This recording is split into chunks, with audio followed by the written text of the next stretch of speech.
The slap didn't sound like skin on skin. It sounded like fine china cracking in a quiet museum.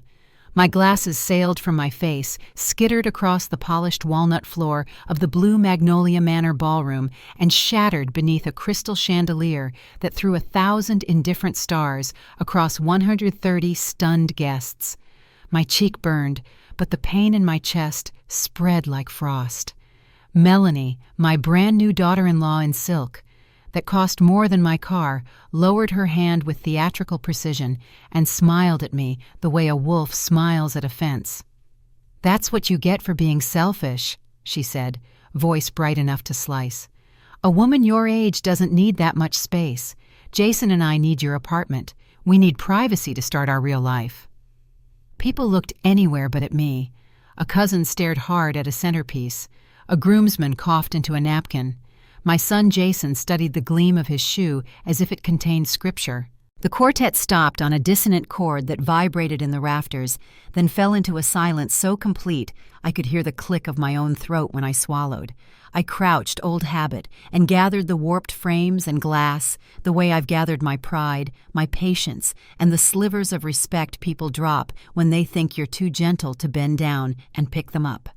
The chandelier blades sent spears of light into my eyes, and the room tilted for just a breath. I stood slowly, smoothed the vintage dress Melanie had mocked earlier. "Vintage, how brave," she'd said. I searched for Jason's face. He didn't raise his head. "You're not welcome in our home anymore." Melanie continued, resettling her veil, as if the air itself had misbehaved. "You create drama. You refuse to make sound decisions. Hand over the keys. We'll make sure you're taken care of." I thought of the keys, the little iron leaf that has warmed my palm for decades, and something inside me settled instead of breaking. I nodded to no one turned and walked through rows of staring people who preferred spectacle to spine. The doors opened on mountain air as cool as a blessing. The night smelled like wet stone and magnolia. Crickets insisted on their small music, unafraid of chandeliers or human cruelty. The parking lot lamps painted my old sedan the color of pewter.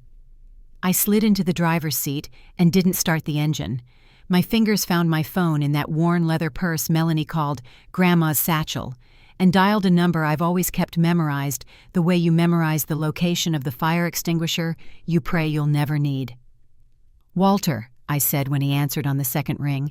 "It's Olivia. I need you at Blue Magnolia Manor. Bring the folder, the whole folder." His voice lost its warmth and snapped into the clean lines of his profession. "Are you certain? Because once we do this, Olivia, there's no turning back." "Yes, 30 minutes, please." I ended the call and leaned my forehead against the steering wheel. Beyond the hedges, the party string lights wobbled like captured fireflies. Laughter flared and died. I watched clouds move across the moon with the patience that has been my oldest friend. The left side of my face pulsed to the rhythm of the quartet's aborted waltz. People think I am small. A retired teacher with soil under her nails and a 10-year-old car. A widow with a tidy pension and a knack for stretching a dollar like pie dough. It is a shape I have worn like a cardigan, comfortable, colorless, forgettable. My late husband Charles and I chose it when we realized that money is a kind of megaphone and a kind of magnet, and we wanted to be neither loud nor hunted. He used to say, "Visible wealth draws lightning. Invisible wealth builds a shelter." After he died, I learned to sit quietly beneath that roof and listen to storms pass. Melanie never much liked quiet. The first time she breezed into my apartment, she stood at the panoramic window and pretended to admire the view of downtown Asheville, shouldering up against the blue humps of the mountains. But her eyes flicked not to the skyline, not to the magnolia I've coaxed to bloom and fail and bloom again, but to the crown molding the hardwood floors, the elevator fob. She inhaled the space the way a developer inhales a parcel, measurements instead of memories. "How cozy," she said, and the word lay on the floor between us, still damp with contempt. I remember watching her that day, this beautiful young woman with ambition like a sharpened blade. She carried herself with the confidence that comes from never having been told no. Her family name Parker opened doors in certain circles, though I later learned those circles were shrinking as the family fortune dwindled. I caught a glimpse of the pressure she carried one afternoon when her mother Patricia called. Melanie didn't know I was home, returning early from the flower shop. I heard her pacing in the guest room. "Mother, I know what you expect," she hissed into her phone. "But Jason isn't on partner track yet. We're managing. No, the wedding budget is non-negotiable. The Parkers do not have modest ceremonies. I don't care what Daddy says about market fluctuations. Find the money somewhere." When she emerged, her smile was fixed back in place. But I saw what lived behind it: hunger, fear, the desperate need to maintain appearances at any cost. In another life, I might have felt compassion, but I was busy watching my son change before my eyes. Jason started using phrases I recognized only from brochures. "Appropriate for your age," he'd say while eyeing my 2-story apartment. "Safety," he'd mention, though I'd never fallen. "Ease of living." Though I still tended my rooftop garden without assistance. Melanie's parents, Gregory and Patricia, arrived one evening with glossy folders and statistics about falls, loneliness, financial exploitation. They tried to make cages smell like lavender. They tried to turn my home into their second chance. When people rehearse a script that makes them feel moral, they begin to speak louder. They forget someone like me has ears and a long, slow memory. I heard Gregory on the phone in my kitchen murmuring about liquidating non-performing assets. I watched Patricia trace my hallway with the tip of a manicured finger and say to Melanie, "2 big closets. This would be perfect for starting out." I said very little. I have had practice at being underestimated. It wasn't always this way with Jason. The boy I raised had a laugh that could fill rooms. He used to stand between me and the world with his shoulders squared, even when those shoulders barely reached my elbow. After Charles died, Jason would call every evening at precisely 7. "Just checking on my best girl," he'd say, and I could hear the smile in his voice. The change happened so gradually, I almost missed it. First, the calls became less frequent. Then they took on an edge of performance, as if he were reading from a script. "How are you feeling today? Any dizziness? Have you taken your pills?" Pills. I didn't need for conditions. I didn't have. I found a business card mistakenly left in my recycling, a guardianship attorney who advertises swift outcomes for concerned families. I said nothing, but I called a friend in real estate for a favor I hated to ask. The numbers she gave me were a lit fuse, Jason and Melanie's rent, 3 months late wedding on credit, 2 cars they couldn't afford, washed weekly, and posted to the internet like trophies. Meanwhile, my son made inquiries about power of attorney and what courts look for when deciding capacity. He didn't choose a predatory daughter-in-law over me. He chose the easy story of a helpless old woman over the complicated truth of his own mother. The magnolias shifted, whispering. I watched my hands still steady, still mine rest on the steering wheel, and thought of the folder Walter would bring. Inside the stitches I'd sewn to keep our complicated truth from unraveling. Records of 3 years of transfers I had made quietly to keep Jason's ship from sinking. Lease guarantees signed without fanfare. A cancellation letter drafted months ago waiting for a date. Medical evaluations stamped by my physician because I know what rumors do when they're fed. An amended will that points away from blood and toward need. The spare key to a version of myself I haven't been in a long time. The woman who can walk into a room and turn on a light, no matter who shouts for darkness. A golf cart rumbled past, the estate manager ferrying a stray bridesmaid to the restrooms. Her toll fluttered like fog. Somewhere a guest laughed too loudly. Somewhere a phone camera stayed open. I pictured Melanie back under those chandeliers, telling anyone who would listen that she'd finally done what good wives do, protect their marriage from the dead weight of a needy mother.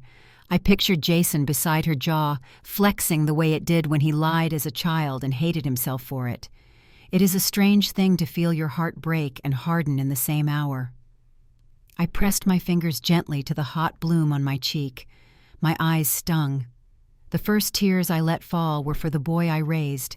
The second were for the woman who had mistaken silence for weakness. The last were not tears at all, but something clearer. Headlights slipped through the hedge, sleek, familiar. Walter parked 3 spaces down and got out with the leather portfolio cradled like a violin. He looked at me through the windshield, measuring what I hadn't said, then came to my door and opened it as if I were stepping into court, or a church, or a battlefield. Last chance to stay small, he said quietly. I took the portfolio.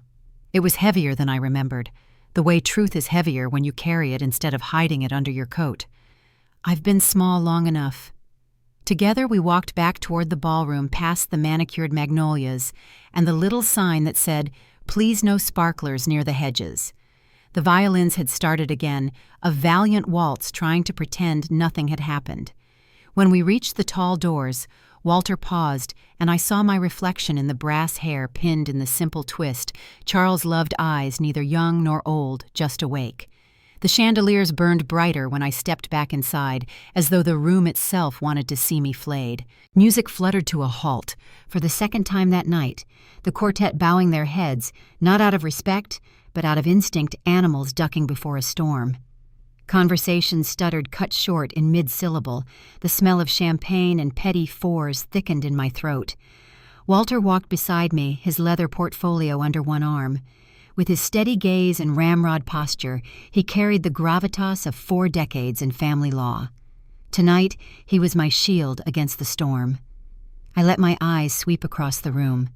Jason finally looked up, his mouth parting as though he wanted to speak, but found no words. Melanie stood at his side, chin tilted, the smudge of victory still on her lips. When she saw Walter, the victory faltered. She knew his type: professional, unshakable, a man who carried paper like weapons. "Mother, what are you doing?" Jason asked, his voice higher than I remembered from childhood. I ignored him. Walter clicked open the portfolio with a sound that cut through the hush. "Ladies and gentlemen," he said evenly, "I apologize for interrupting, but Mrs. Olivia Washington has authorized me to present some urgent matters of record. It will take only a few moments." A ripple of unease slithered through the guests. They leaned forward, drawn to the scent of scandal. I caught sight of Gregory and Patricia Parker at the head table. They stiffened in unison like puppets sharing one string. Walter's hand moved with practiced precision. "First effective immediately, the financial guarantee provided by Mrs. Washington for her son's lease has been revoked. Notice has been filed. The landlord will expect alternate arrangements within 30 days. Gasps punctured the air. Jason blinked confusion, twisting his features. "Financial guarantee," he murmured. Melanie's fingers curled into his sleeve. "She's bluffing," she whispered, but her knuckles were white. "Second," Walter continued, his tone relentless, "all monthly transfers Mrs. Washington has made into her son's accounts averaging $400-500 are permanently suspended. This includes credit card payments, vehicle insurance, and assorted living expenses." The murmurs thickened into whispers. A few guests pulled out phones already recording. Patricia Parker's mouth formed a hard line. Her face paled, then flushed red. "That's impossible," Melanie cried, her voice shrill. "She works in a flower shop now. Look at her car. She's been penniless her whole life." I finally spoke. My voice carried across the ballroom, steadier than I expected. "Appearances deceive, Melanie. Charles and I chose modesty. We learned long ago that wealth attracts vultures. So we lived simply and kept our fortune quiet." I paused, watching the words sink in. "Tonight, you and Jason should be grateful for that silence, because for 3 years, it's the only reason you could play at this life of yours." Jason's face twisted, recognition flickering like lightning in his eyes. He knew deep down the late rent that mysteriously vanished. The credit cards brought current. The vacation he believed was financed by a tax refund. He had suspected, but suspicion is easy to bury when it benefits you. "Third," Walter said, his final page crisp, "the guaranteed payment for this very celebration has been rescinded. The ballroom management will require immediate settlement or will suspend services." All at once, the music, the laughter, the shallow bravado collapsed into silence, so sharp it rang. Victor Ruiz, the ballroom manager, stepped forward from the shadows, his face stern. "You heard him," he said to the bride and groom. "Payment must be secured before midnight." Guests exchanged glances. A few began edging toward the doors, unwilling to remain tethered to a sinking ship. Melanie's scream shattered the air. "You bitter old woman, you've ruined everything. You've humiliated us on our wedding day." Her mascara streaked down her cheeks. I met her eyes and spoke so everyone could hear. "No, Melanie, I did not ruin your wedding. You did. The moment you slapped me in front of 100 witnesses, the moment you mistook kindness for weakness." The words rolled through the ballroom like a bell tolling. I could see shoulders stiffen, guests shifting, recording, whispering. They would carry this story out into Asheville by morning. Jason stumbled forward, his voice breaking. "Mom, please stop this. We can talk about it later. You're making a scene." I turned to him. My own son. The boy I once rocked through fevers. The man who now flinched from truth. "Jason, the scene was made the moment you stood silent while your wife raised her hand against me, the moment you allowed her greed to eclipse your honor." He opened his mouth, but nothing came. Walter closed the portfolio with a decisive snap. "One last matter," he said. "Mrs. Washington has amended her will. All assets once designated for her son are now bequeathed to the Mountain Laurel Trust, a fund dedicated to protecting elders from abuse." The room erupted, gasps, murmurs, even laughter from some corners. Gregory Parker dropped his napkin. Patricia's hand trembled against her pearls. Melanie's legs buckled and she sank into a chair, sobbing. "You can't do this. You can't cut us out. We're your family." I stepped closer, my voice cold as riverstone. Family does not conspire to strip an old woman of her home. Family does not humiliate their own in public. Family does not measure love in square footage and bank accounts. If that is your definition of family, then I am grateful to be without it. The chandeliers blazed down, harsh and merciless, illuminating every crack in their perfect facade. For the first time in years, I felt taller. I turned to Walter. "We're done here." And together we walked out, leaving behind a ballroom heavy with shame, shock, and the crumbling empire of two people who thought they could build their kingdom on my silence. The night air outside was cooler than I expected, sharp, with the scent of pine drifting down from the Blue Ridge. My lungs expanded as though they had been shackled for years and only now could take their first full breath. Behind me, chaos churned the scrape of chairs, the rising hum of frantic voices, Melanie's sobs slicing through the ballroom's gilded doors. Walter placed a steady hand on my elbow. "Mrs. Washington," he said quietly, "there is no undoing this. You've severed every lifeline they thought they had." "I know." My voice carried none of the trembling I felt inside. "But they severed me first." From the corner of the lot, a familiar silhouette emerged. Maya Coleman, my neighbor of 2 decades. She was bundled in her shawl, clutching a small purse, eyes wide with a mixture of shock and pride. "Olivia," she whispered, "I saw everything. They tried to bury you alive in there, but you rose up like a flame." I embraced her, realizing my own hands were still shaking. "Maya, you shouldn't have come." "Nonsense," she replied, her grip fierce despite her 75 years. "I've watched you be quiet for too long. Tonight you remembered who you are." Her words lit something inside me, something I hadn't dared to feel in years. Defiance, yes, but also a dangerous kind of freedom. As we stood there, the ballroom doors slammed open. Jason stumbled out, his tie askew, his eyes wild. He looked like a man standing at the edge of a cliff, searching for a foothold. "Mom," he gasped, "please don't leave like this. We can talk. I didn't know how far she was pushing you, I thought." His words broke, scattered like glass. I studied him under the harsh glow of the parking lamps. The boy I raised was still somewhere inside, but buried beneath years of weakness and greed. "You thought wrong, Jason. You chose her silence over my dignity, and tonight you both learned what that costs." His lips trembled. He glanced back toward the ballroom where Victor Ruiz's stern voice was booming about overdue payment. Guests streamed out, faces tight with gossip and pity. Jason reached for me, but Walter stepped forward, his presence a wall between us. "This isn't the place," Walter said firmly. Jason's hand fell. His shoulders slumped, and for a moment I thought he might crumple right there on the pavement. Then Melanie's shriek echoed from inside. "Jason, get back here! They're demanding the money!" He looked at me one last time, despair etched across his face, before running back to the mess he had chosen. Maya exhaled softly. "You gave him a choice. He walked back into the fire." I nodded, though my throat ached with grief. "I can't save a man who refuses to step out of the flames." Walter opened the car door for me. "Mrs. Washington," he said gently. "There's more we need to discuss. The will, the trust, the media. This will not stay contained in Asheville." "I don't want it contained," I murmured, sliding into the seat. "If my humiliation went public, then so should the truth. Let the whole world know what happens when a woman refuses to be erased." As the car pulled away, I looked once more at the ballroom. The chandeliers still burned, but now they looked less like stars and more like interrogation lights, merciless, exposing, stripping every false layer away. For the first time in years, I didn't feel invisible. I felt seen. The following morning, I awoke to a silence so heavy it felt deliberate, as though the world itself was waiting to see what I would do next. My cheek still throbbed faintly from Melanie's slap, the mark hidden beneath a faint bruise.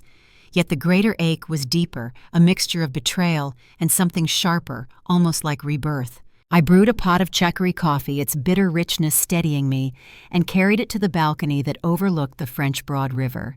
From here, Asheville stretched out in pastel tones, mountains soft in the distance, rooftops touched by dawn. This had been my sanctuary, my fortress of modesty, and now the world knew it was also a vault of secrets. The newspaper arrived with a heavy thud. On the front page, nestled between election coverage and a story about wildfire risks, was a photograph, grainy but unmistakable, of me standing in the ballroom with Walter at my side. The caption read, "Woman exposes family scheme at wedding spectacle." I traced the words with my fingertip. So it had begun. My phone vibrated endlessly. Missed calls, messages, unknown numbers. I ignored them until one name appeared that I couldn't. Jason. I let it ring twice before answering. "Mom," he said, his voice ragged. "They're tearing us apart. Reporters, creditors, everyone's calling. You didn't have to do this." "I had no choice," I replied evenly. "You forced my hand when you stood silent." "You think I wanted that? You think I liked watching her slap you?" His voice cracked. "But I couldn't stop it. Not there. Not with everyone watching. Not there or not ever." My tone was sharper than I intended. "You've been choosing silence for months, Jason. That night was only the crescendo." On the other end, only breathing heavy, ashamed. Finally, "She's pregnant." The words knocked the air from me. Pregnant. A grandchild I hadn't even dreamed of, now tethered to a woman who despised me. "That changes nothing," I said, though my hands trembled on the railing. "If anything, it makes what I did more necessary. That child deserves parents who know the value of truth, not parasites who live off deception." He muttered something too low to catch, then hung up. The dial tone hummed like a dirge. I stood frozen for a long time until a knock startled me. When I opened the door, Maya stood there, a wicker basket of cornbread in her arms. Beside her was a younger woman in a crisp suit, her expression professional but kind. "Olivia," Maya said, bustling in. "This here is my niece Zoe. She's an attorney. She saw the news and insisted on coming." Zoe extended her hand. "Mrs. Washington, forgive the intrusion, but I believe you'll need counsel beyond financial advisement. If your son and his wife are desperate, they may attempt to challenge your competency. I've seen it before." I blinked. Challenge my competency? The idea felt absurd. And yet, hadn't Melanie's family already tried to paint me as fragile, incapable, too old to manage my affairs? Zoe placed a folder on my dining table. "I've started compiling cases similar to yours. Seniors stripped of their homes, bank accounts, drained, reputations smeared. You'd be surprised how many never fight back." I touched the folder as if it were an anchor. "Then maybe it's time they had someone to follow." Maya squeezed my shoulder. "That's what I told her. You're not just fighting for yourself anymore, Olivia. You're fighting for all of us." The thought settled in my chest like an ember catching flame. For the first time since the slap, I realized this story was no longer only mine. By week's end, the fallout had spiraled into a spectacle no one could ignore. The Asheville Gazette ran another feature, "Wedding of the Year becomes Scandal of the Decade." My face stared back at me from every newsstand, alternately painted as villain or hero depending on the writer's leanings. Reporters camped outside my building, their lenses glinting like hungry eyes. I pulled my curtains tighter and poured another cup of coffee, but the walls seemed thinner, their questions seeping through. Did she betray her own son? Was the bride justified? Through it all, Walter remained calm. "Olivia," he said one morning as we reviewed documents at my kitchen table, "the best defense is not silence, it's ownership. If you let them write your story, they'll twist it. You need to tell it yourself." The idea chilled me. A public interview my life, my secrets laid bare before strangers. But then I thought of Melanie's triumphant smirk as she declared me obsolete. I thought of Jason's silence of that unborn child whose first legacy was greed and deceit. I nodded. Then let's find the right place to tell it. Meanwhile, Jason's desperation deepened. He appeared at my door one night, disheveled eyes rimmed red. "Mom, we're being evicted." He confessed, his voice small. "The lease you pulled your guarantee.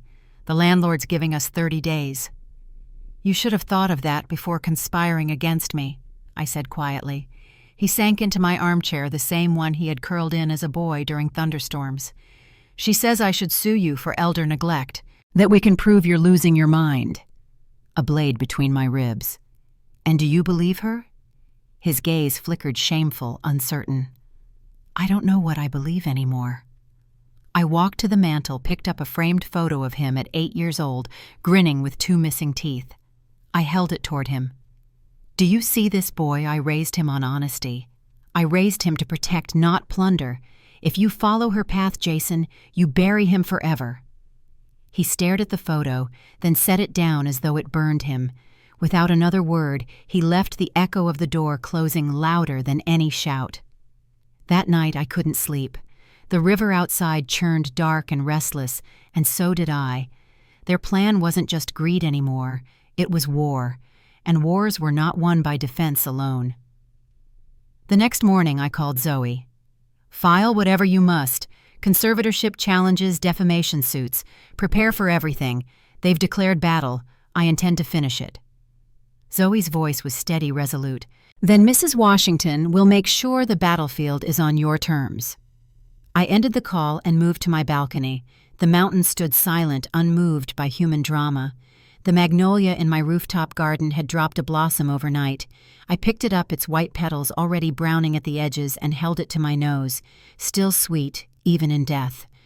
Charles would have known exactly what to say. He would have wrapped his long fingers around mine and reminded me that truth was never comfortable, but always necessary. In our 40 years together, he had taught me that kindness was not weakness, but strength held in reserve. I wondered what he would think of his son now, of the grandchild on the way. I wondered if somewhere beyond those mountains he was watching, waiting to see if I remembered who I really was. I pressed the magnolia blossom between the pages of my journal and turned to a fresh page. At the top, I wrote 3 words: "I am seen."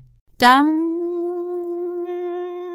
The ink had barely dried when the war I'd declared at Blue Magnolia Manor began in earnest. 2 days after my confrontation with Jason, I found myself seated beside Walter and Zoe in my dining room. Morning light spilled through the windows, catching dust motes that swirled like tiny planets.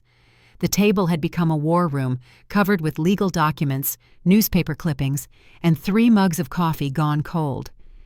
"They've officially filed," Zoe said, sliding a document toward me. Her voice was steady, but carried an undercurrent of outrage. "Petition for emergency guardianship on grounds of diminished capacity." I stared at the paper, the words swimming before my eyes. Even though Zoe had warned me this was coming, seeing my name listed as the incapacitated person sent a chill through my body that no amount of sunshine could warm. "They're not wasting any time," Walter remarked, his pen tapping against his legal pad. "Filed less than 48 hours after the wedding incident."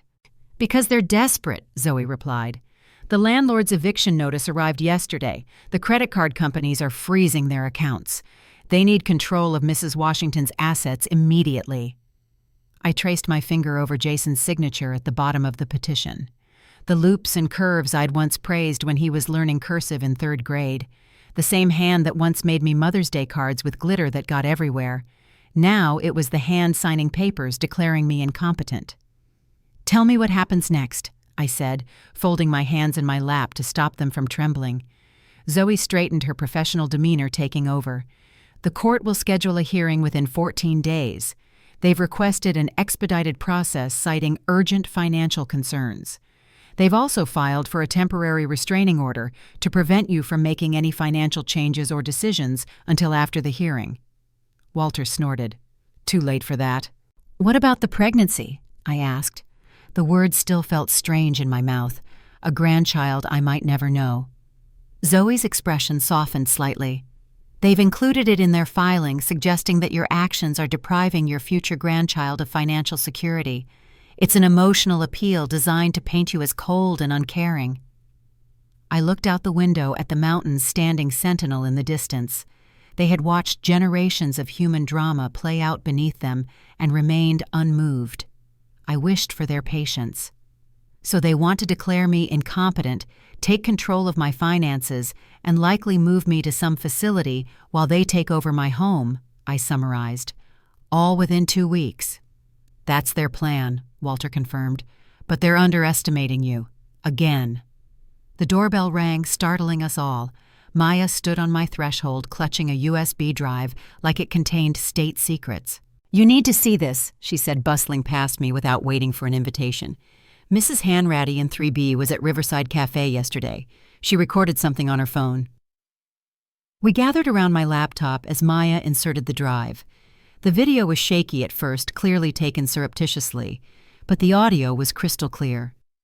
Melanie sat at an outdoor table, her designer sunglasses perched on top of her head. Across from her was a man I didn't recognize, mid-40s, expensive suit, the confident posture of someone used to getting his way. The psychiatric evaluation is scheduled for Monday, the man was saying, his voice low but distinct. Dr. Levinson owes me a favor. He'll provide the assessment we need. Melanie leaned forward. And that will be enough. She seemed so together at the wedding. People saw. The man waved dismissively. Momentary lucidity is common in dementia patients. We'll establish a pattern of confusion, poor decision-making paranoia. The financial transfers to Jason will be presented as manipulation on his part, taking advantage of her condition. But there are records going back 3 years, Melanie objected, which supports our case. Progressive decline. The outburst at the wedding was the final break, public humiliation of family members, irrational accusations, emotional volatility. He smiled all teeth and no warmth. Trust me, Melanie. I've handled dozens of these cases. Once we have guardianship, the property transfers will be simple. We can have her placed in Pinewood Meadows. It's basic, but adequate. Medicaid will cover most costs. And the apartment the investments. As her guardian, Jason will have full discretion. For the good of his mother, of course. The man reached across and patted Melanie's hand. And for your growing family. The video ended. The room fell silent except for the distant sound of traffic below. That's Eric Collins, Zoe said finally. Guardianship attorney. Has quite a reputation for helping families manage difficult elders. She nearly spat the words. He's the one whose card I found in my recycling, I said, the pieces clicking into place. Mrs. Hanratty says they met for almost an hour, Maya added. She recorded as much as she could before her phone battery died. Walter was already on his phone, typing furiously. I'm checking on this Dr. Levinson. If he's providing fraudulent evaluations, that's reportable to the medical board. I sat very still, absorbing the implications. They weren't just trying to take my home and money. They were trying to erase me to write a new story where I was confused, irrational, declining, where my life's choices were symptoms instead of decisions, where I ceased to exist as a person with agency and became merely a problem to be managed. They want to put me away, I said, the words hanging in the air like smoke, like an outdated appliance. Store me somewhere cheap and forgotten. Not if I have anything to say about it, Zoe declared, her jaw set in determination. This video is evidence of conspiracy to commit fraud. We can file a counter-petition and request sanctions. But beneath my shock, something else was growing, a slow-burning fury I hadn't felt in decades. This wasn't just about money anymore. This was about my very existence, my right to be seen as a whole person. We need more than just defense, I said, my voice gaining strength with each word. We need to take this fight to them. Walter looked up from his phone, one eyebrow raised. "What do you have in mind?" "I want to file charges, elder abuse, conspiracy, fraud, everything applicable, and I want to go public with my story." Maya grinned, reaching for my hand. "Now that's the Olivia Washington I've known all these years." Walter and Zoe exchanged glances. "It will get ugly," Walter cautioned. "They'll drag your name through the mud, question every decision you've ever made." "They already think I'm mud," I replied. "At least this way I get to choose the battlefield." The next morning, a small notice appeared in the Asheville Gazette announcing an informal community meeting at the Highland Library. Topic: Elder Rights and Financial Abuse, One Woman's Story. I'd expected perhaps a dozen curious attendees. Instead, I walked into a room filled with nearly 50 people. Mostly women, mostly over 60, but also younger faces, social workers, legal aides, even a few journalists. Maya had arranged chairs in a semicircle and placed a small podium at the front. "What is all this?" I whispered, clutching my prepared notes. "Word travels," she replied with a wink. "Turns out you're not the only one with a story to tell." As I made my way to the front, I noticed the faces, some curious, some wary, but many bearing the unmistakable look of recognition. These were people who had lived their own versions of my story, who had felt themselves being slowly erased. I cleared my throat. "Thank you all for coming. My name is Olivia Washington. A week ago, I was publicly slapped by my daughter-in-law at her wedding because I refused to surrender the keys to my home. That moment was the culmination of months of manipulation, gaslighting, and attempts to strip me of my dignity." The room was utterly silent. I could hear the building's old heating system clicking in the walls. But my story isn't unique, and that's why I'm here today. For the next hour, I laid it all bare, the subtle shifts in Jason's behavior, the comments about my age, the concerned discussions about my living situation. I described finding the guardianship attorney's card, discovering the financial struggles they had hidden, realizing they were laying groundwork to declare me incompetent. When I finished, I expected questions. Instead, a woman in the back row slowly stood. She must have been close to 80. Her silver hair pulled back in a neat bun, her posture still straight and proud. "My daughter and son-in-law did the same," she said, her voice quavering slightly. "Except, I didn't fight back. I believed them when they said I couldn't manage alone anymore. I signed over my house. Now I live in a single room at Golden Sunset Care Home while they vacation in my home." She paused, blinking rapidly. "I wish I'd had your courage." Another woman rose. "My nephew emptied my bank accounts. When I confronted him, he told everyone I was confused about my finances. My own sister believed him." One by one, they stood and spoke stories of homes lost, of bank accounts, drained, of being moved to facilities against their will, of having their concerns dismissed as confusion or ingratitude, of families who measured love in square footage and dollar signs. Zoe stood and addressed the group. "What's happening here is a pattern, not isolated incidents. There are laws against elder abuse and financial exploitation, but they're under-enforced. Courts often side with adult children over elderly parents, particularly when those parents are women and people of color." A reporter from the local public radio station raised her hand. "Mrs. Washington, you mentioned your son has filed for guardianship. What happens next?" "A hearing is scheduled for next week," I answered. "They will try to prove I'm incompetent to manage my affairs. I intend to prove otherwise. And if you win," I hadn't considered the question.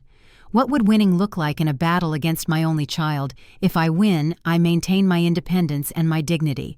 But more importantly, perhaps others will find the courage to fight too."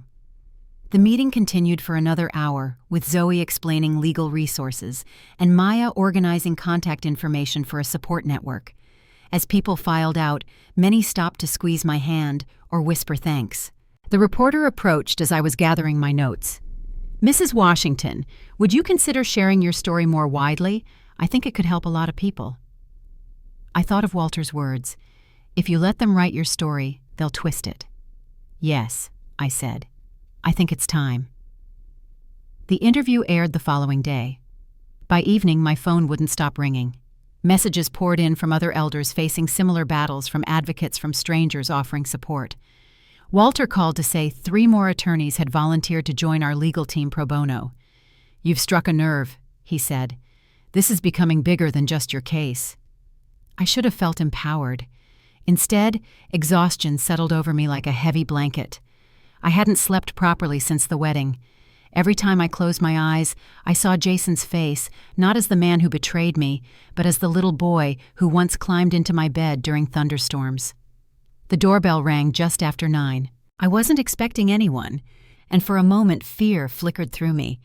What if it was Melanie or Eric Collins or some other threat? I peered through the peephole and my heart stalled. Jason stood in the hallway alone, shoulders slumped, hands thrust deep in his pockets. For a long moment I considered not answering. Zoe had advised against any contact without her present.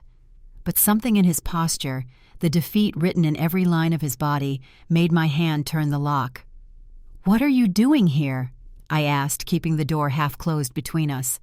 He looked up, and I was struck by how much he'd aged in just a week. His eyes were rimmed with red, his cheeks hollow. "I heard your interview," he said, his voice rough. "You told everyone." I told the truth. He nodded, accepting this. "Can I come in, just to talk? No lawyers, no Melanie, just us." Every instinct screamed caution, but this was Jason, my son, my only child. I stepped back, allowing him to enter. He walked to the living room windows, staring out at the city lights. It was a view he'd grown up with, the backdrop to countless homework sessions and family dinners. "They're going to foreclose on the condo," he said finally. "We missed too many payments, and now the bank knows about the wedding fiasco. They're accelerating the loan." I said nothing. His financial problems were no longer my responsibility. Melanie's parents cut her off too, said they couldn't keep bailing us out. He laughed, a hollow sound. "Turns out they're as broke as we are, all smoke and mirrors." "Why are you here, Jason?" I asked. "To make me feel guilty, to ask for more money." He turned, and in the dim light I could see tears tracking down his face. "I'm here because I don't know who I am anymore," he whispered. "When did I become this person? When did I start believing that taking from you was justified, that treating you like you're incompetent was okay?" He swiped roughly at his eyes. "I keep thinking about Dad. What would he say if he could see me now?" The mention of Charles pierced me. "He would be heartbroken," I said honestly. Jason nodded, accepting this truth like a physical blow. "I knew about the money," he confessed. "The transfers each month. I told myself it was your way of helping, that you wanted to do it. But really, I was just too ashamed to acknowledge how badly I'd failed." He moved to the mantel, picking up the photograph I'd shown him days before 8-year-old Jason, with his gap-toothed smile. "I keep thinking about what you said, about burying this boy." His fingers trembled against the glass. "I think I started burying him long before Melanie came along." Something in my chest ached, a mother's instinct to comfort warring with the rational knowledge that this man had tried to have me declared incompetent. "The guardianship petition," I said. "The conspiracy with Eric Collins, the plan to put me in Pinewood Meadows. Was that all Melanie's idea?" His head snapped up. "What are you talking about? What plan? Either he was an excellent actor, or he genuinely didn't know." I crossed to my laptop and played Maya's video. As Melanie's voice filled the room, Jason's face drained of color. He sank onto the sofa, his body seeming to collapse in on itself as he listened to his wife and Eric Collins plotting my institutionalization. When it ended, he sat in stunned silence. "I didn't know," he finally whispered. "I swear to you, Mom, I didn't know about Pinewood or Dr. Levinson.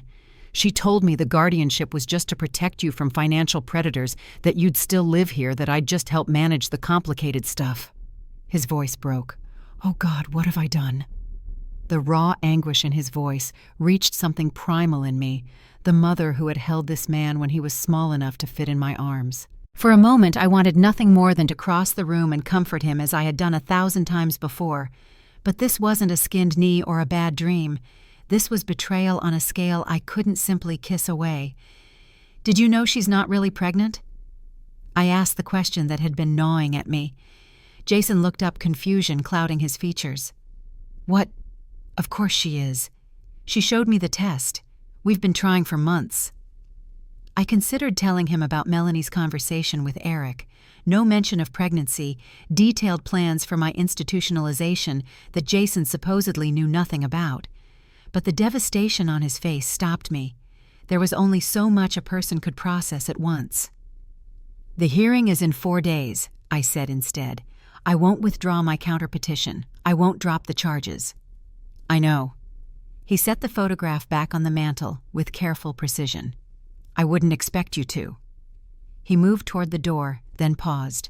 "For what it's worth, I'm sorry. Not just for the guardianship thing. For everything. For standing there while she hit you. For forgetting who you are. For forgetting who I'm supposed to be." The words hung between us, insufficient, yet necessary. "It's worth something," I acknowledged, "but not everything." After he left, I sat in the darkness, listening to the familiar sounds of my home, the hum of the refrigerator, the tick of the grandfather clock Charles had restored decades ago, the distant rumble of traffic 16 floors below. Tomorrow there would be more meetings with lawyers, more preparations for battle. But tonight, I allowed myself to grieve for what was broken beyond repair. The morning of the hearing dawned clear and cold. I dressed with deliberate care, a navy suit I'd worn to faculty meetings during my teaching days, a strand of pearls Charles had given me on our 30th anniversary, sensible shoes that wouldn't betray any hint of unsteadiness. I applied makeup to cover the last faint traces of Melanie's slap, now yellowed to a ghost of its former self. Maya arrived at 8, bearing a thermos of strong coffee and stronger determination. Zoe and Walter met us in the lobby, flanked by 2 additional attorneys who had joined our cause. Together, we walked the 6 blocks to the county courthouse, a procession that grew as supporters from the Highland Library meeting joined along the way. By the time we reached the courthouse steps, we were nearly 30 strong, most of them women with silver hair and steel in their spines. Reporters clustered at the entrance, cameras flashing. "Remember," Walter murmured as we approached, "they'll try to provoke an emotional response. Stay calm, speak clearly, and look directly at Judge Ellery when you answer questions." Inside the courtroom was already crowded. I spotted Jason immediately sitting beside Eric Collins at the petitioner's table. Melanie sat directly behind them, her face a careful mask of concern. She'd dressed the part of the devoted daughter-in-law, her typically flashy style muted to conservative beige. I searched for any sign of a pregnancy, but saw none. Her tailored skirt suit revealed the same slim figure as always. Perhaps it was still too early to show, or perhaps it was another manipulation. Judge Ellery entered a sharp-eyed woman in her 60s with close-cropped silver hair and reading glasses perched on her nose. She surveyed the packed courtroom with a raised eyebrow. "Quite the turnout for a guardianship hearing," she remarked. "Let's proceed." Eric Collins rose first, his voice oozing concern. "Your Honor, we're here today seeking emergency guardianship for Olivia Washington, who has demonstrated increasingly erratic behavior and financial decisions inconsistent with her best interests. Her actions at her son's wedding, publicly humiliating the couple and making irrational financial declarations, represent the culmination of a pattern of decline." He presented affidavits from wedding guests describing my outburst.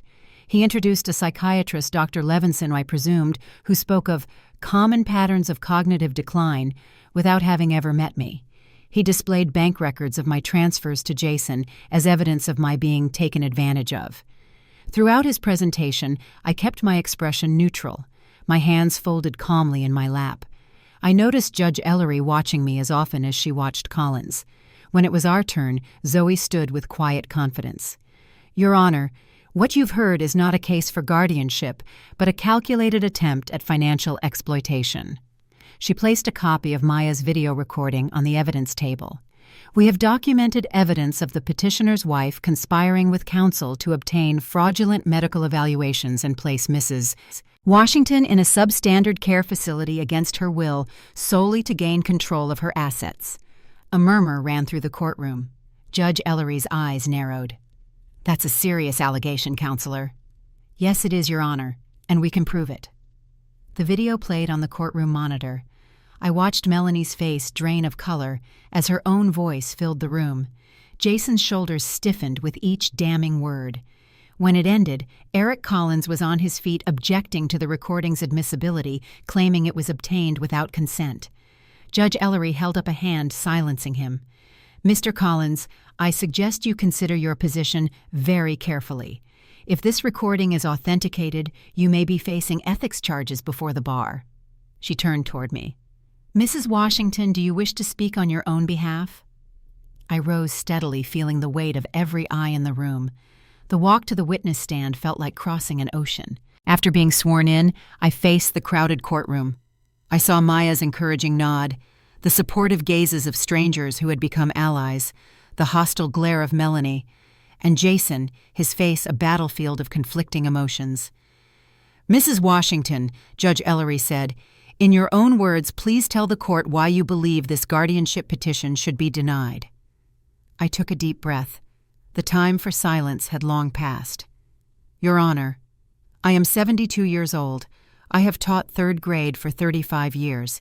I have buried a husband, raised a son, and managed my finances well enough to secure a comfortable retirement.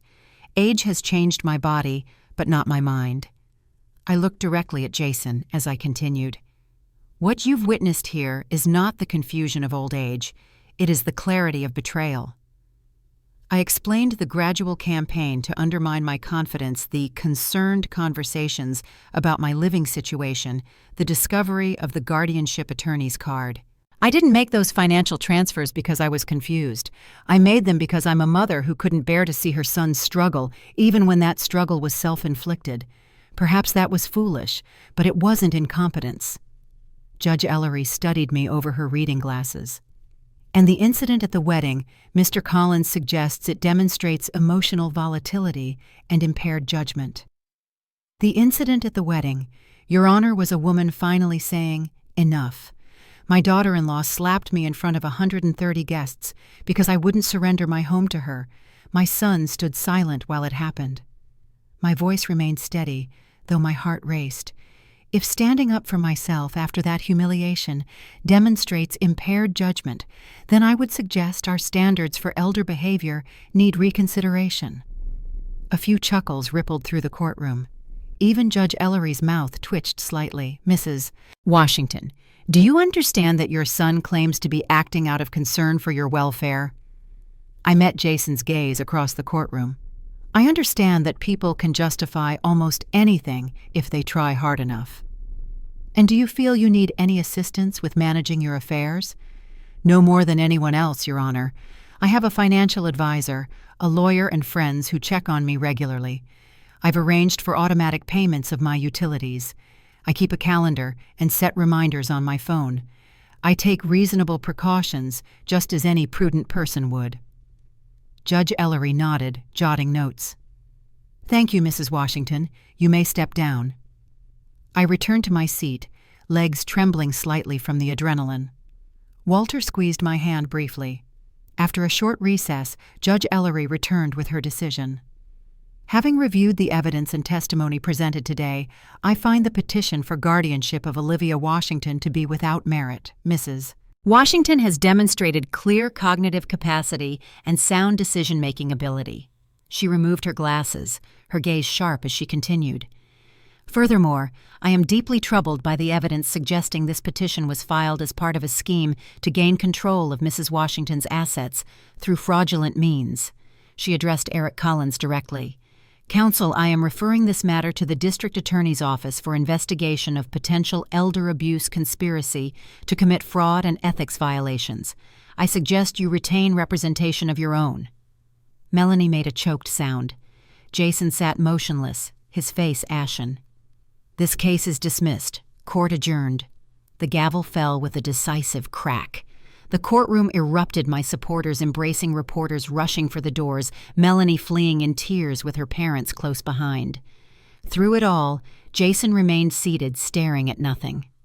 Walter helped me gather my things as the crowd thinned. "A complete victory," he said, satisfaction evident in his voice. "And with the DA investigating, there may be criminal charges." I nodded, but found no joy in the thought. Victory tasted more bitter than I had expected. As we prepared to leave, I noticed Jason still hadn't moved. Eric Collins had abandoned him already, deep in heated conversation with another attorney in the hallway. "Go ahead," I told Walter. "I'll meet you outside." I approached my son slowly, uncertain what I would say. Up close, he looked utterly defeated, a man watching his life crumble in real time. "Jason," I said softly. He looked up, his eyes hollow. "Congratulations, you won." This wasn't a game with winners and losers. Wasn't it? A humorless laugh escaped him. "Because from where I'm sitting, it looks like I've lost everything. My wife's hysterical. Her parents are threatening to sue me. My lawyer's facing disbarment. And my mother just proved to the world what a terrible son I am." "You did that yourself," I reminded him, though, without venom. He nodded, accepting this. "I know." He stood, gathering his coat. "For what it's worth, I'm withdrawing from the case. No appeals, no further legal action. You've won your freedom from me." As he turned to leave, I caught his arm. "Jason, the baby." Something flashed across his face. Pain, anger, resignation. "There is no baby. Never was. Just another lie I was too desperate to question." The confirmation struck me like a physical blow. Even in my darkest suspicions, part of me had hoped for a grandchild, some continuation of love beyond this wreckage. "I'm sorry," I said, and meant it. He shrugged, the gesture so reminiscent of his teenage years that my heart ached. "Yeah, me too."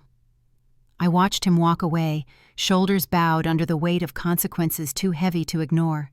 Not the boy I raised, but not quite the man who had betrayed me either. Something in between, broken, flawed, but perhaps not beyond redemption. Outside, the afternoon sun bathed the courthouse steps in golden light. My supporters had gathered along with reporters eager for comments. Maya stood at the center, already recounting the judge's decision to latecomers. Zoe was speaking with a television crew, her words clear and passionate about elder rights. Walter appeared at my side. "Ready for your moment in the spotlight." I looked out at the crowd, at the faces of women who had found their voice in my story, at journalists who would carry that story beyond Asheville, at the ripples of change already spreading from this single act of standing firm. "Yes," I said, straightening my shoulders. "I think I am." As I descended the courthouse steps, a reporter called out, "Mrs. Washington, what would you say to other seniors facing similar situations?" I paused, considering the question. The answer came from somewhere deep inside, from the woman I had always been beneath the cardigan of compliance. I would say that age may change our bodies, but it need not diminish our worth. I would say that silence in the face of injustice serves no one. And I would say that it is never, never too late to reclaim your voice. Cameras flashed. Recorders captured my words. And for the first time since that slap had sent my glasses skittering across the ballroom floor, I felt not just seen, but truly heard. The weeks following the courtroom victory passed in a blur of activity. My quiet life as a retired teacher transformed into something I never could have imagined. The local news coverage of my case spread beyond Asheville, picked up by national outlets always hungry for stories of David versus Goliath. My phone rang constantly with interview requests, messages of support, and heartbreaking accounts from others facing similar battles. "You've become a reluctant icon," Walter observed one morning as we sorted through the day's correspondence at my dining table.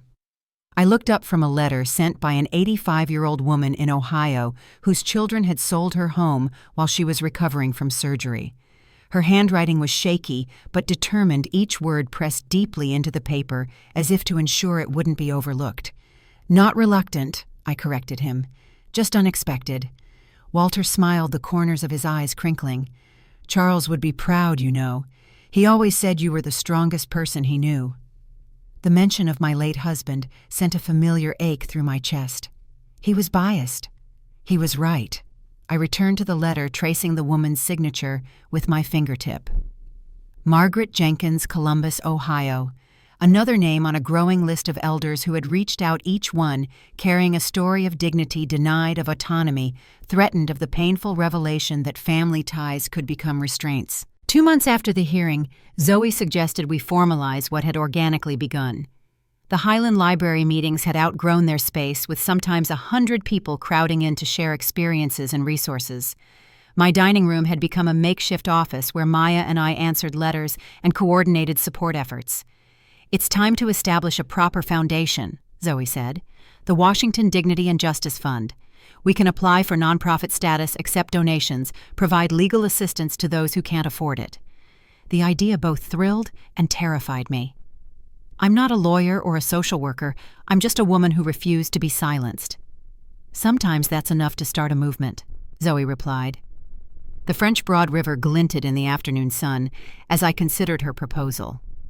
From my balcony, Asheville looked peaceful, unchanged by the storm that had swept through my life. But I was changed. The woman who had crouched to pick up broken glasses at Blue Magnolia Manor would never have imagined herself at the center of a budding advocacy movement. "All right," I said finally. "Let's do it. But I don't want my name in the title. This isn't about me." We compromised on The Dignity Project, with the tagline, "Because every voice matters." Within weeks, we had secured a small storefront downtown, furnished it with donated office equipment, and assembled a board of directors that included Walter, Zoe, Maya, and 3 other community members who had experienced elder abuse. The work consumed me, filling the void left by Jason's absence. I hadn't spoken to him since the courthouse, though I occasionally saw his name in the local paper. He'd left the marketing firm and taken a teaching position at the community college. Melanie had returned to Atlanta after filing for divorce. The district attorney was still investigating Eric Collins and Dr. Levinson for conspiracy and fraud. I told myself I didn't miss Jason, that the separation was necessary healing. But some nights I would wake from dreams where he was still small enough to carry his head heavy on my shoulder, his breath warm against my neck. On those nights I would sit on my balcony until dawn, watching the city lights blink like earthbound stars, wondering if somewhere in those lights my son was also awake, also remembering. 6 months after the founding of the Dignity Project, we held our first major fundraiser. The event took place at Riverside Gallery, a converted textile mill with soaring ceilings and walls of windows overlooking the water. Local businesses had donated food and wine. A string quartet played in the corner. Nearly 200 people filled the space, many of them survivors of elder abuse who had found community through our work. I stood near the entrance, greeting guests alongside Walter and Zoe. My navy dress felt slightly too formal, but Walter had insisted on making a statement. My hair, more silver than black now, was twisted into an elegant knot that Maya had helped style. "Mrs. Washington." I turned to find a young woman in her 20s clutching a leather portfolio. She had Walter's eyes and Charles's way of standing slightly forward on her toes, as if eager to meet whatever came next. "I'm Lucy Rodriguez," she said, extending her hand. "Walter's daughter. I've been wanting to meet you." "Lucy." I embraced her, surprising us both. "Your father talks about you constantly, the brilliant law student." She blushed.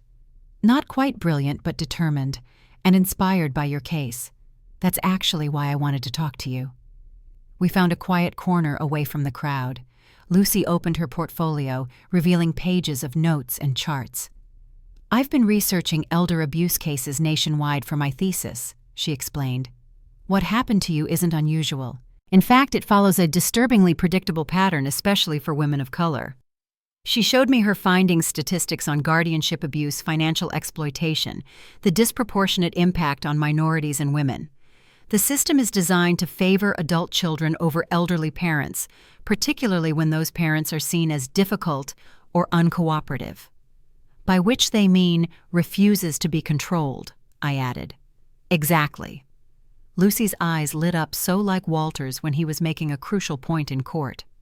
"But what makes your case special is that you fought back publicly. Most victims suffer in silence, either from shame or lack of resources." She turned to a new page in her notes.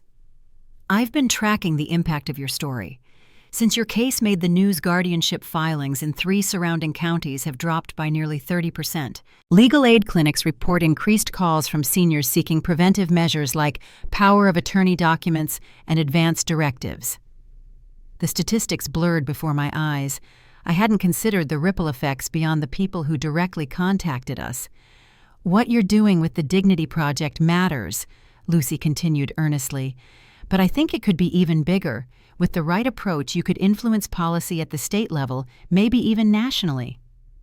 We spent the next hour discussing possibilities, legislative advocacy, educational campaigns, partnerships with other organizations. By the time we rejoined the party, my mind was racing with new ideas and possibilities. The event was deemed a tremendous success, raising enough funds to hire a part-time legal coordinator and expand our services. As the last guest departed, I found myself alone in the gallery, surrounded by the remnants of celebration, empty wine glasses, abandoned programs, flower arrangements beginning to droop. I wandered to the windows, gazing out at the river. Its dark surface reflected the city lights, creating the illusion of a second Asheville flowing beneath the first. Two realities equally valid, separated only by perspective. A sound behind me, footsteps hesitant. I turned, expecting to see Walter or the gallery manager. Instead, Jason stood in the doorway, a bouquet of magnolias in his hands. For a moment, neither of us spoke. He looked different, thinner, with a beard he hadn't worn before. His clothes were simpler than the designer suits Melanie had insisted upon, but they suited him better. "I saw the article about tonight's event in the Gazette," he said finally. "I'm not sure what I wanted. To see you, I guess." I nodded, not trusting my voice. He crossed the room slowly, as if expecting me to send him away. "These are for you, from my garden. I've started growing things. Turns out I might have inherited your green thumb after all." I accepted the flowers, their fragrance releasing memories of mornings on my rooftop garden, Jason as a child, helping me plant bulbs, his small hands patting soil with solemn concentration. "Thank you," I managed. "They're beautiful." He gestured to the event space. "All of this, it's amazing. What you've created." It wasn't just me. Many people helped make it happen. But it started with you, with your courage. He paused, his gaze steady for the first time. "I've been following your work, reading about the people you've helped." The magnolias trembled slightly in my hands. I set them on a nearby table before they could betray my emotion. "How are you, Jason?" A simple question, but it seemed to catch him off guard. He blinked rapidly, looking away toward the river. "I'm better, I think. Teaching has been good for me, working with students who actually want to learn, not just clients who want to consume." He offered a small smile. "My apartment is tiny, but it's mine. Paid for with my salary, not credit cards or your money." "And Melanie?" His expression tightened briefly. "The divorce was finalized last month. She's back with her parents in Atlanta. Last I heard, she's dating a real estate developer." I nodded, unsurprised. Melanie had always been drawn to the appearance of success. "I'm sorry things ended that way," I said, and meant it. Despite everything, I had never wished for my son's heart to break. "I'm not anymore." He ran a hand through his hair, a gesture so familiar it ached. It took losing everything to realize what I'd become, who I'd allowed myself to become. We stood in silence for a moment, the weight of unspoken words filling the space between us. "I don't expect forgiveness," he said finally. "I wouldn't in your position, but I wanted you to know that I'm trying to make amends in whatever ways I can." "Amends," he nodded. "I've been volunteering at Riverside Senior Center, teaching a computer literacy class, and I've been speaking to Zoe's law students about my role in what happened to you, as a case study in elder abuse from the perpetrator's perspective." The thought of Jason speaking publicly about his actions, laying bare his mistakes, his shame struck me deeply. It was not the easy path of avoidance I had expected him to take. "That must be difficult," I said softly. "It is, but necessary." He met my gaze directly. "You taught me that long before any of this happened. That owning our mistakes is the only way to move beyond them." Outside, the wind picked up, sending ripples across the river's surface. The reflected lights shimmered and distorted, then slowly reformed. "I should go," Jason said. "I just wanted to congratulate you on tonight. And to see you one time before." "Before what?" He shrugged, the gesture both casual and final. before accepting that some bridges can't be rebuilt. He turned to leave his steps echoing in the empty gallery. Something inside me cracked open, not the hard shell of anger I had cultivated, but something deeper and more essential. The love that had existed before betrayal that perhaps existed still beneath the layers of hurt. "Jason." He paused, not turning. "The project is hosting a workshop next month. Healing family fractures after financial abuse. We need speakers from all perspectives." Now he did turn hope and disbelief warring on his face. "You'd want me there." "I think your story might help others understand, both victims and those who—" I searched for the right word. "Those who failed them," he finished quietly. I nodded. "Yes. I'll be there," he promised. "Whatever you need me to say, I'll say it. The truth will be enough." After he left, I remained by the window watching the river flow beneath the city lights. Forgiveness, I realized, was not a destination, but a direction, a path chosen daily, with every step either moving toward or away from the possibility of reconciliation. 1 year to the day after Melanie's slap had sent my glasses skittering across the ballroom floor, I stood at a podium in the Asheville Civic Center, facing an audience of nearly 500 people. The event, Elder Rights and Dignity, a Community Conversation, had drawn attendees from across the Southeast, including legislators, advocacy groups, and media. My hands trembled slightly as I adjusted the microphone. Public speaking had never been my strength, even during my teaching years. But the Dignity Project had pushed me far beyond my comfort zone in countless ways. 1 year ago today, I began my voice steadier than I felt.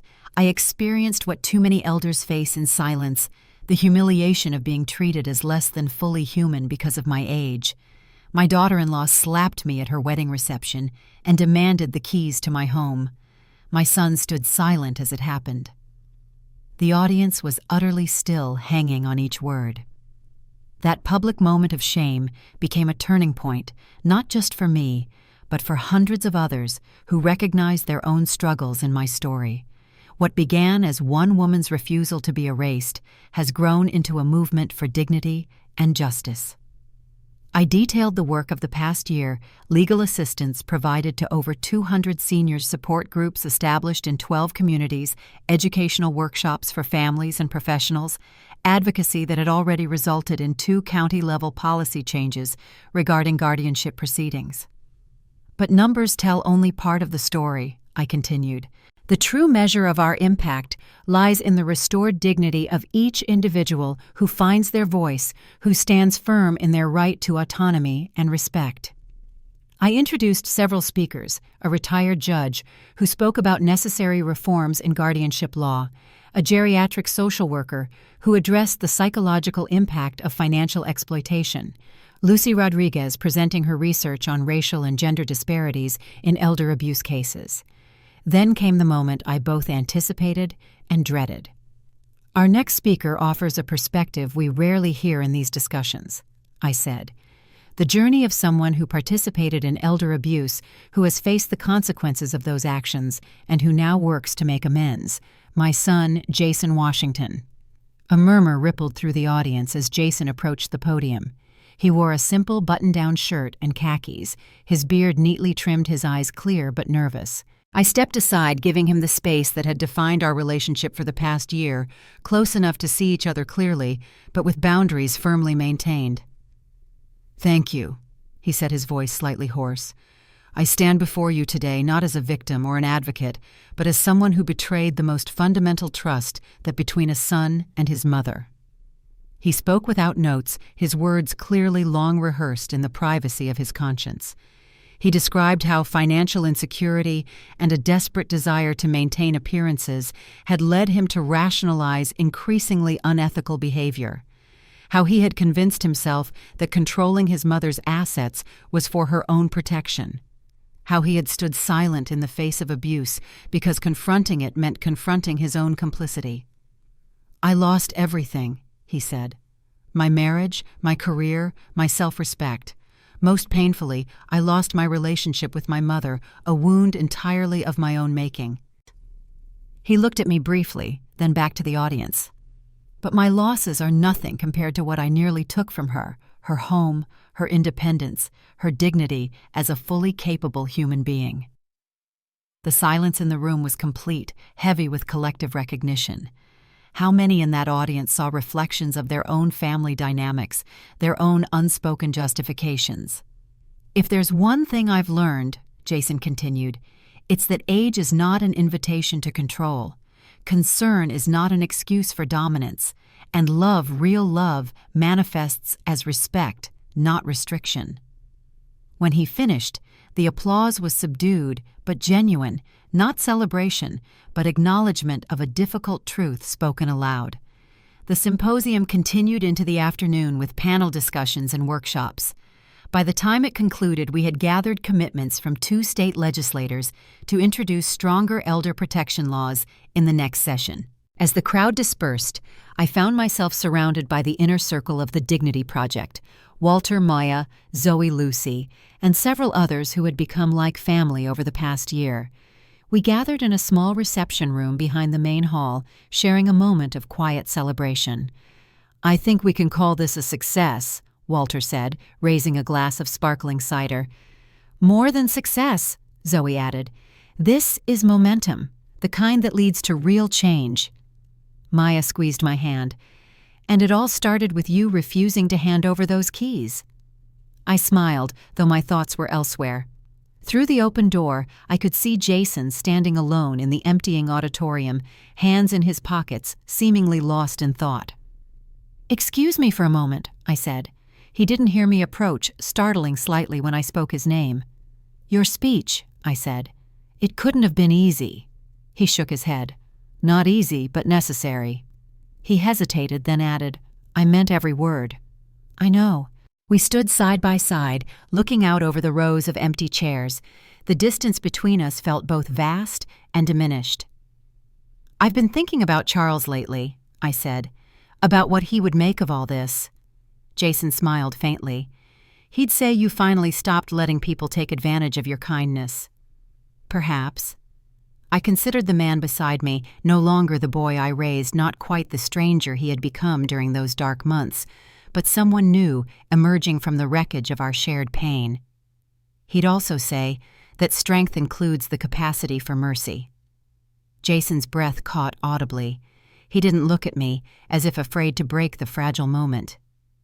"I've been invited to speak at a conference in Charlotte next month," I continued, "about the Dignity Project's work. They've asked me to bring someone who can discuss our educational initiatives." Now he did turn hope and uncertainty mingled in his expression. "Are you asking if you're interested? No pressure either way." "I'd be honored," he said simply. It wasn't forgiveness, not fully. It wasn't a return to what had been. But it was a step along the path, an acknowledgement that healing might be possible, even here, even after everything. 2 years passed, marked by steady growth, both for the Dignity Project and for my cautiously rebuilding relationship with Jason. Our work expanded beyond Asheville, establishing chapters in 3 neighboring states.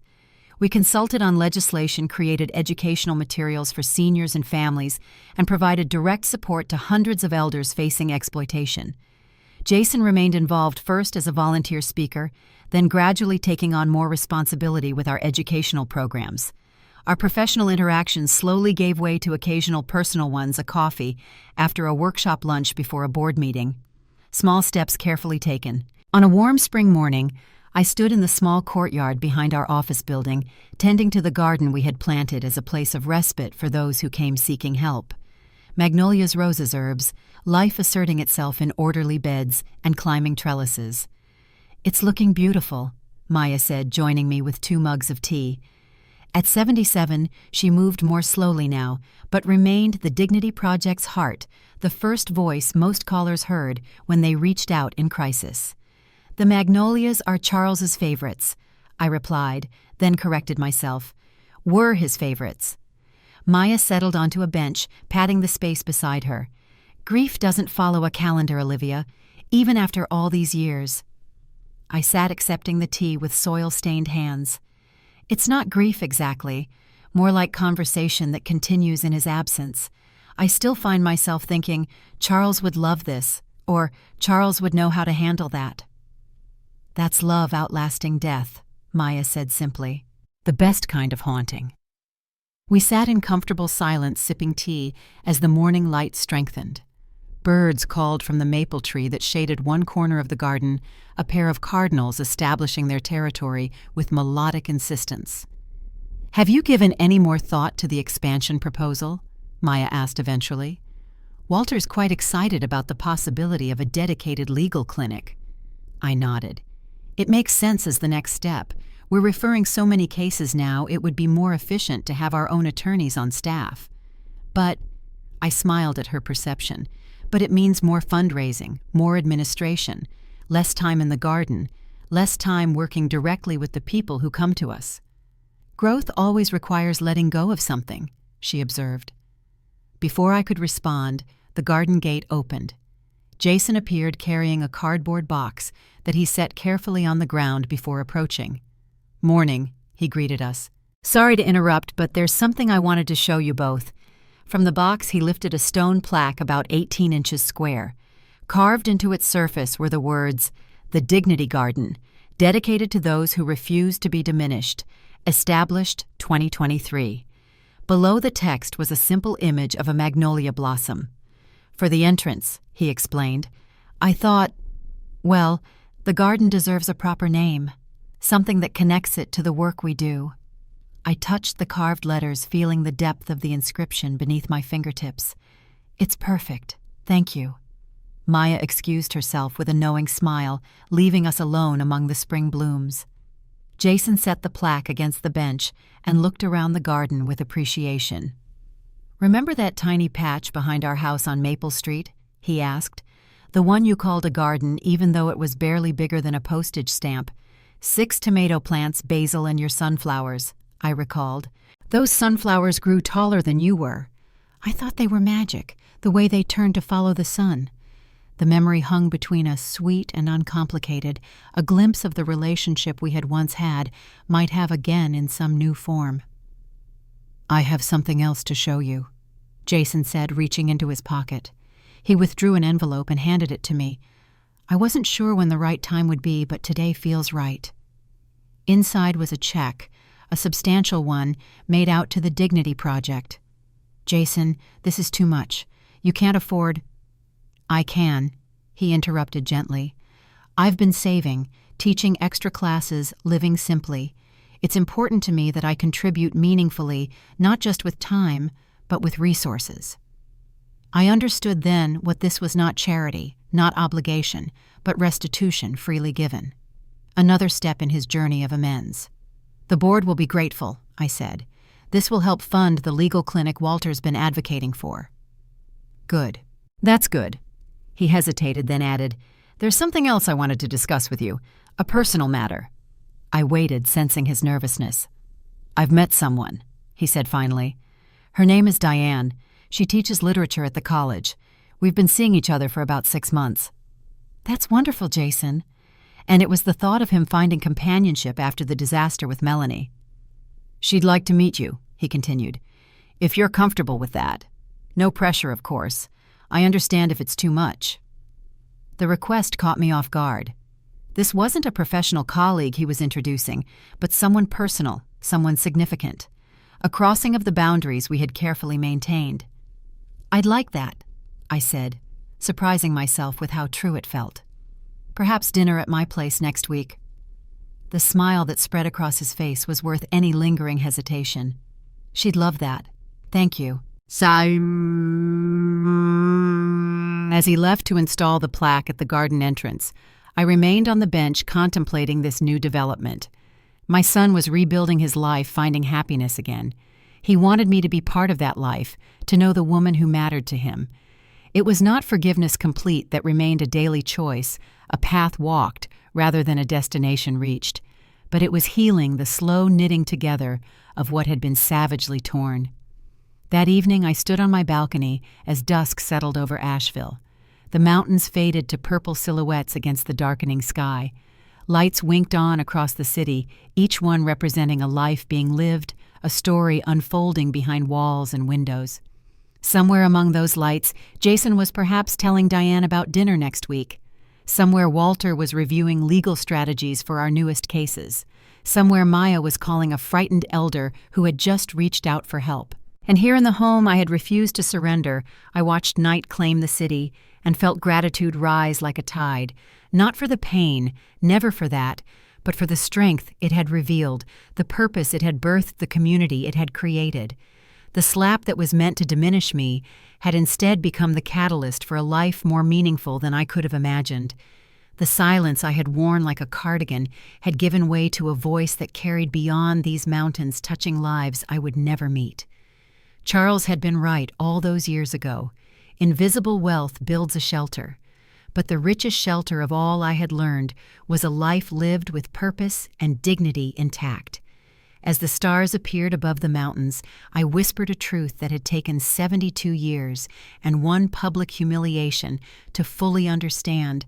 I am seen, I am heard, and that makes all the difference. The mountains have always been my witness, solid, patient, enduring.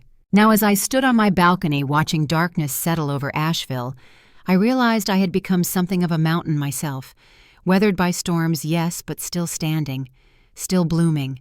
The magnolias in my garden would testify to that truth every spring long after I was gone. "You were right, Charles," I whispered to the evening star. "Invisible wealth builds a shelter, but finding your voice that builds a legacy."